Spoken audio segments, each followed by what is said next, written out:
Inspection of the hips commences with the examiner walking around the patient, examining for features such as swelling or wasting, bruising, deformity, or signs of inflammation, etc.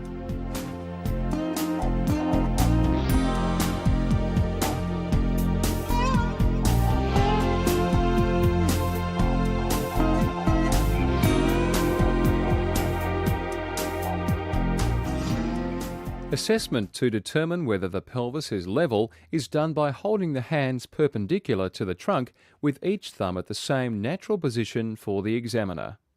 The hands are then slid down the trunk to rest on the iliac crests. If the thumbs are level, then the pelvis can be accepted as being level. Screening of the hip joints requires assessing whether there is normal walking and squatting, remembering that if the patient can achieve a deep squat with the heels flat on the floor, then it is extremely unlikely there is any significant hip pathology.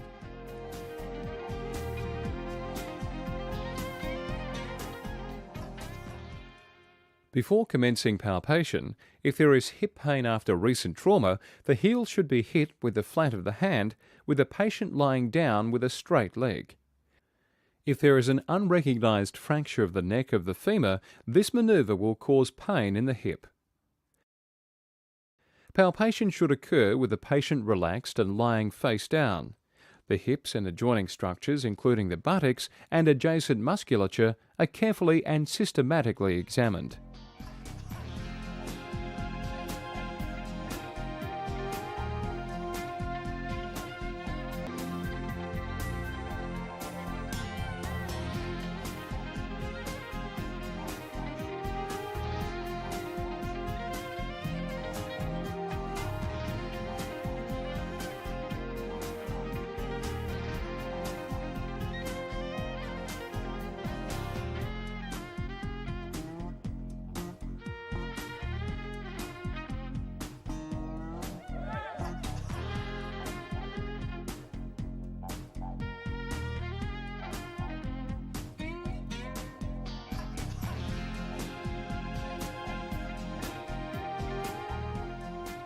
When active movements are tested, active flexion should achieve about 120 degrees with the knee flexed.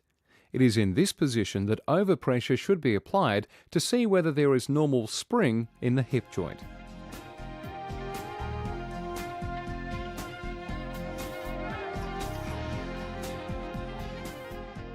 Extension is tested with the patient lying face down, and about 30 degrees should be achieved.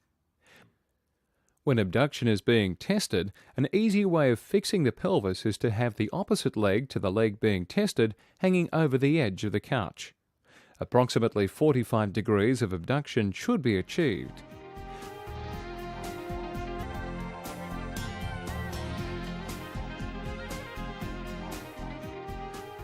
For adduction, the leg is crossed over the opposite leg with approximately 25 degrees being expected.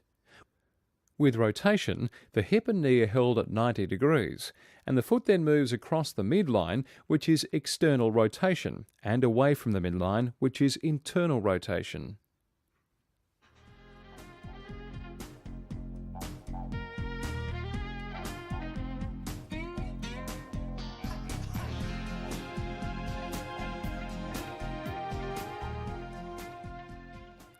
In the modified Thomas's test, both legs are fully flexed up against the chest, and then one leg is held in this position. This ensures that the lumbar lordosis is abolished. The other leg is then straightened.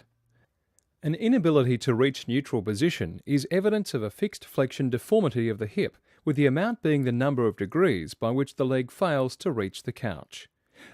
There are 3 provocation tests for hip pain. When these are undertaken, they are stopped as soon as pain is caused. In the Faber test, which involves flexion, abduction and external rotation, the heel of the foot is put onto the opposite knee, and as can be seen, the knee on the hip being examined is gently pushed towards the floor.